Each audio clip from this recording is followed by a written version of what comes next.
तरुवर छांव तीर यमुना के सुआ पढ़ावत डोले। किशोरी जी, जैसे आजकल बच्चों को एक आदत होती है, फोन में, आईपैड में, आईपॉड में गाने सुनते रहते हैं, ऐसी हमारी किशोरी जी भी सुनती रहती हैं, लेकिन तब फोन आईफोन तो होते नहीं है, तो क्या करें। और क्या सुनना प्रिय है? ठाकुर जी का नाम सुनना प्रिय है। कृष्ण, माधव, मुकुंद, मधुसूदन, केशव, मुरारी, हरि, ये सारे नाम जब किशोरी जी सुनती हैं ना, आनंदित हो जाती हैं, झूमने लगती हैं, नाचने लगती हैं। पर कौन सुनाए? तब किशोरी जी ने ललिता विशाखा से कहा कि 24 घंटे मेरे पास नाम चलता रहे, कृष्ण नाम, कृष्ण की अलग। अच्छा, किशोरी जी नाम नहीं सुनती, जैसे मधुसूदन, मधुसूदन नाम बोलते किशोरी जी मधुसूदन क्यों है ठाकुर जी, उसका चिंतन करती हैं। मुरारी क्यों है ठाकुर जी, उसका चिंतन करती हैं। गोपाल, तो जैसे गोपाल कहा तो गैया चराते हुए ठाकुर जी का चिंतन करने लगती हैं। गिरधारी, जैसे ही गिरधारी बोलते हैं तो गिरिराज्य धारण किए हुए ठाकुर जी का चिंतन करती हैं। किशोरी जी के नेत्रों से आंसू गिरते रहते हैं, ठाकुर जी का अनुभव अनुसरण करती रहती हैं। पर कोई ऐसा मिले जो 24 घंटा नाम सुनाता रहे, सोते उठते जागते खाते पीते हमेशा नाम चलता रहे। तब ललिता जी एक सुख पक्षी को लेकर के आई, एक तोता को, और कहा, हे श्यामाजू, जे तोता है और जाको एक स्वभाव है, कहा जे रट के सुनाए दे। तो एक दिना तो आप या को रटाओ और अगले दिना पूरे दिना याते सुनो, ऐसा आप कर ले करो। किशोरी जी एक दिन तो पूरे नाम याद कराती हैं, तोता एक दिन में पूरा रट लेता है, अगले दिन किशोरी जी कुछ नहीं बोलती, वो तोता ही बोलता रहता है। कभी किशोरी जी कंधा पे आके बैठ जाता है, कभी किशोरी जी के सिर पे बैठ जाता है, कभी हाथ पे आके बैठ जाए, कभी कहीं विराज जाए, और उसके मुख से निकलने वाले नामों को सुनकर के किशोरी जी अति आनंदित होती हैं। तरुवर छांव तीर यमुना के सुआ पढ़ावत डोले। किशोरी जी तोता को पढ़ाती रहती हैं। एक दिन श्याम सुंदर आए, ठाकुर जी आए। जैसे ही ठाकुर जी आए, सबने दंडवत प्रणाम किया, सब चमड़ डोरा रहे हैं, पंखा झल रहे हैं, कोई ठाकुर जी को बीड़ी पवा रहा है, कोई लड्डू पवा रहा है, सब सखियां ठाकुर जी को मनोहार कर रही हैं, सब वंदन कर रही हैं। और किशोरी जी सब सखियों को देख रही हैं कि ठाकुर जी की खातिरदारी में कोई कमी तो ना कर रो। तभी किशोरी जी की दृष्टि पड़ी उस तोते के ऊपर। सबने प्रणाम किया, पर उस सुख पक्षी ने प्रणाम नहीं किया, उस तोते ने वंदन नहीं किया।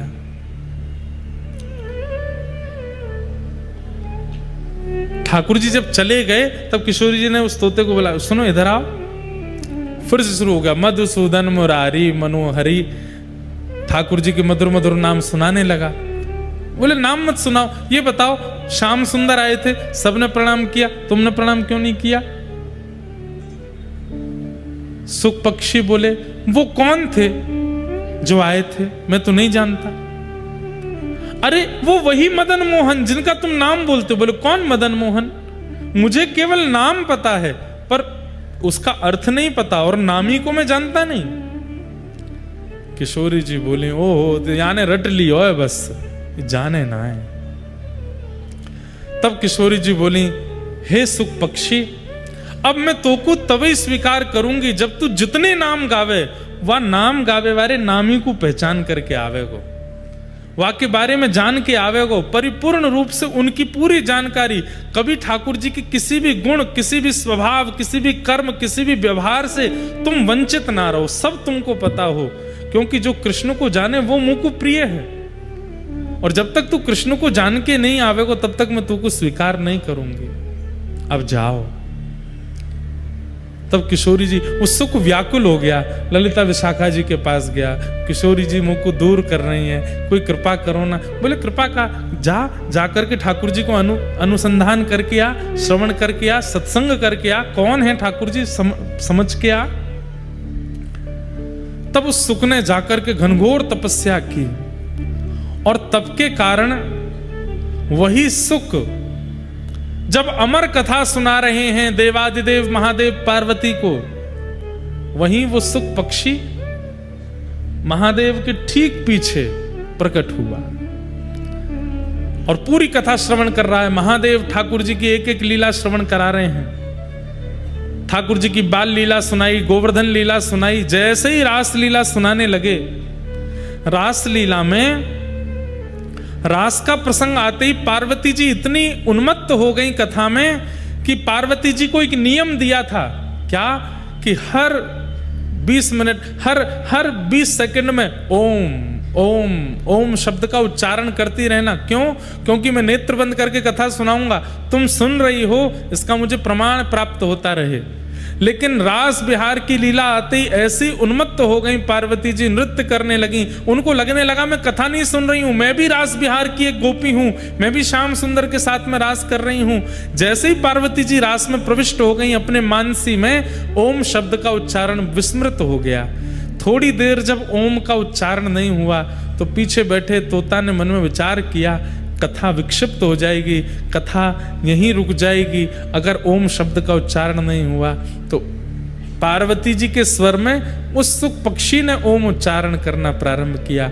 7 दिन की कथा पूरी होते ही जैसे ही महादेव ने जय जयकार कराई, पार्वती जी के नेत्र खुले, नेत्र सजल हैं। महादेव बोले, देवी कथा संपन्न हुई। अरे अभी रास हुआ है, रास के बाद में क्या क्या लीलाएं हुई? अभी तो मथुरा लीला, द्वारिका लीला, रुक्मिणी विवाह, कई प्रसंग अभी अधूरे रह गए। महादेव इतनी जल्दी कथा विश्राम मत कीजिए। महादेव बोले, अरे हमने सब सुना दिया, मथुरा लीला भी हो गई, द्वारिका लीला भी हो गई, रुक्मिणी विवाह भी हो गया, सब पूर्ण हो गया, अभी अभी पूरी कथा विश्राम हुई है।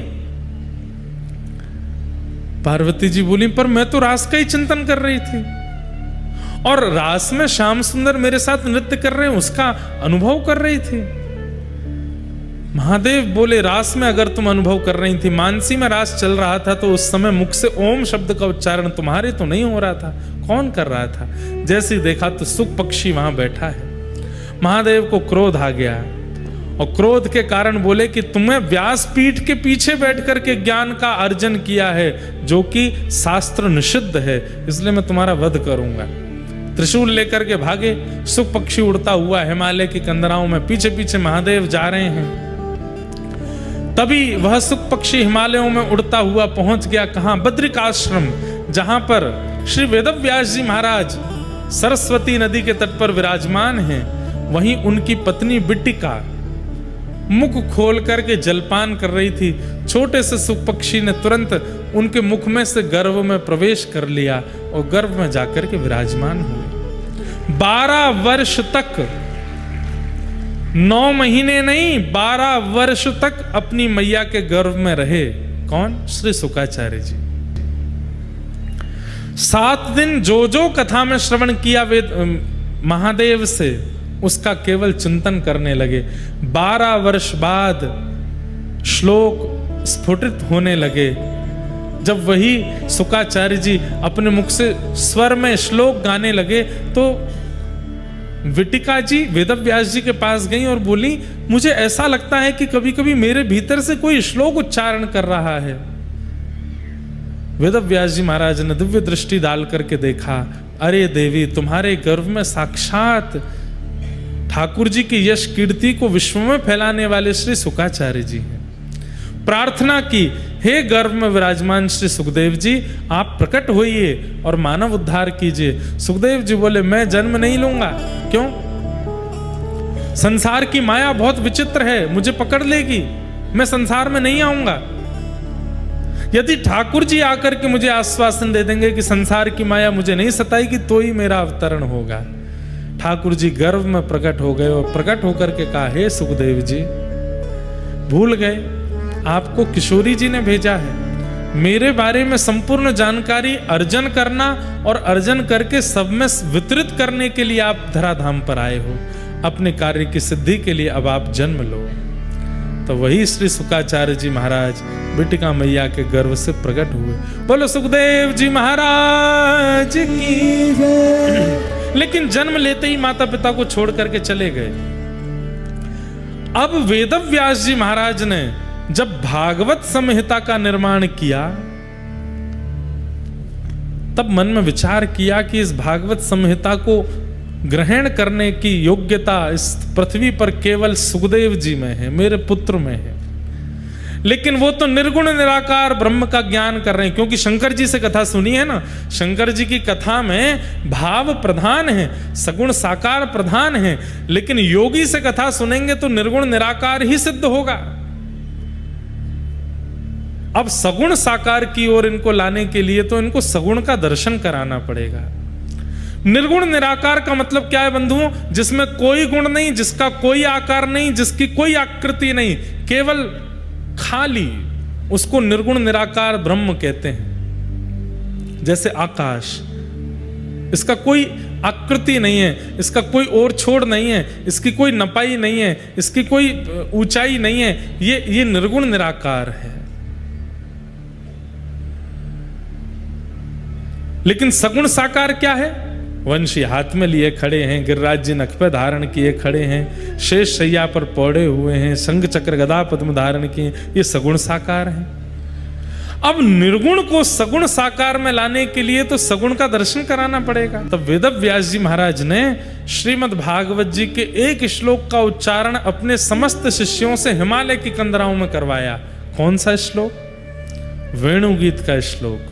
वरहापीणं नटवर वपु कर्णयो कर्णकारं विप्रदवासः कनक कपिसं वैजयन्तीं च मालां रन्ध्रान् वेणो अधर सुधया पूरयन् गोपवृन्दैः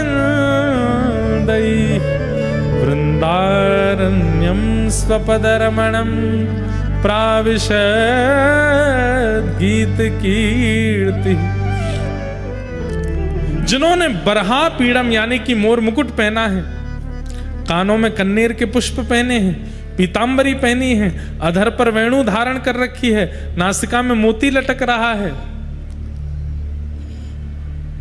अजब सी गति से चल रहे हैं, और जिनके चरण रखते ही वृंदावन की शोभा बढ़ती जा रही है।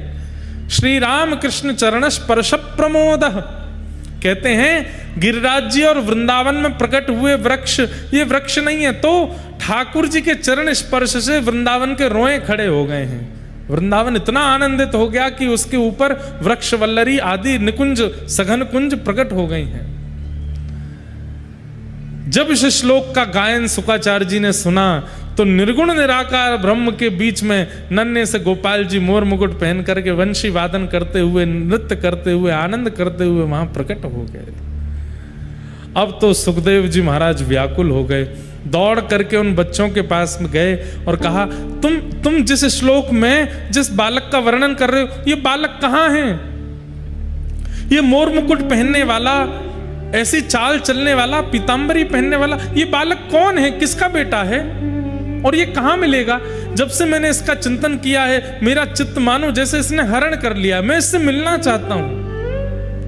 छोटे छोटे बालक बोले, हमें तो एक श्लोक आता है, पर हमारे गुरुजी ने अभी नई संहिता लिखी है जिसमें 18,000 ऐसे ही श्लोक हैं। आप हमारे गुरुजी के पास चलो, शायद वो आपको बता दें। था जैसे ही देखा तो गुरुजी कोई और नहीं, उनके ही पिता हैं, वेदव्यास हैं। चरणों में गिर गए, पिताजी एक श्लोक ने ऐसी छवि मेरे चित्त में प्रकट कर दी है, मैं जानना चाहता हूं ये कौन है, इनका रूप क्या है, इनका गुण क्या है, इनका लक्षण क्या है, ये मुझे कैसे मिलेंगे, इनकी प्राप्ति मुझे कैसे होगी, कृपा कर मुझे बताओ। वेदव्यास जी बोले, बैठो। और तब वेदव्यास जी ने भागवत संहिता का ज्ञान श्री शुकाचार्य जी को प्रदान किया, और उन्हीं सुखदेव जी ने फिर यही भागवत की कथा गंगा तट पर बैठे हुए परीक्षित को श्रवण कराई, परीक्षित को श्रवण कराई। इस प्रकार श्रीमद् भागवत जी श्री शुकाचार्य जी को प्राप्त हुई, और सुखदेव जी ने जब परीक्षित को सुनाई है, उस समय वही वेदव्यास जी भी यहां पर श्रोता बन के बैठे हैं, पराशर मुनि भी श्रोता बन के बैठे हैं, बड़े बड़े ऋषि, बड़े बड़े अमलात्मा, विमलात्मा, शुद्धात्मा सब कथा सुनने के लिए बैठे हैं। और श्री शुकाचार्य जी महाराज परीक्षित को जब कथा सुनाते हैं, वहीं सुन करके सब कृतकृत्य हुए, कृतार्थ हुए, आनंदित हुए। और उसके बाद घर घर में, जन जन में श्रीमद् भागवत जी का प्रचार प्रारंभ हुआ। इस प्रकार भागवत जी सब तक पहुंचे। कहते हैं कि श्री सुखदेव जी महाराज एक कथा सुनाने के बाद अंतर ध्यान हो गए, फिर कहां गए पता नहीं। पर हमारे ब्रजवासी कहते हैं कहां गए? तरुवर छाओ तीर यमुना के, सुआ पढ़ावत डोले। आज भी किशोरी जी के कंधा पर बैठे हैं और अब नाम भी सुनाते हैं, और जो ठाकुर जी का नाम होता है उस नाम के पीछे की कथा भी सुनाते हैं। अब किशोरी जी को शुकाचार्य जी अति प्रिय है। वही सुखदेव जी भागवत जी के बगल में यहाँ उनका एक स्वरूप विराजमान है। ये भागवत के प्रमुख श्रोता हैं, प्रमुख वक्ता हैं। एक और बात, तोते का स्वभाव होता है, जिस फल में मुख लगाता है उसको मीठा कर देता है, सबको खाने योग्य बना देता है। सुखदेव जी के स्वरूप से वक्ता को सीखना चाहिए कि जो विषय, जो प्रश्न, जो जिज्ञासा तुम्हारे सामने आवे, वो फल है, वो चाहे जैसी हो, उसको अमृत बना करके, उसको मीठी बना करके परोस दो, सबको प्रदान कर दो।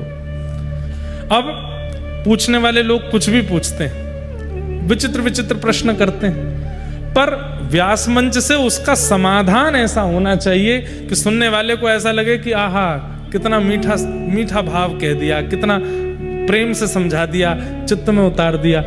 ऐसा तभी होगा जब वक्ता स्वयं को सुख मान करके वक्ता व्यास मंच पर बैठे, सामने आए हुए हर प्रसंग को रसमय बना करके परोस दे। ये वक्ता का लक्षण हो, ये हमें सुखदेव जी से सीखना चाहिए।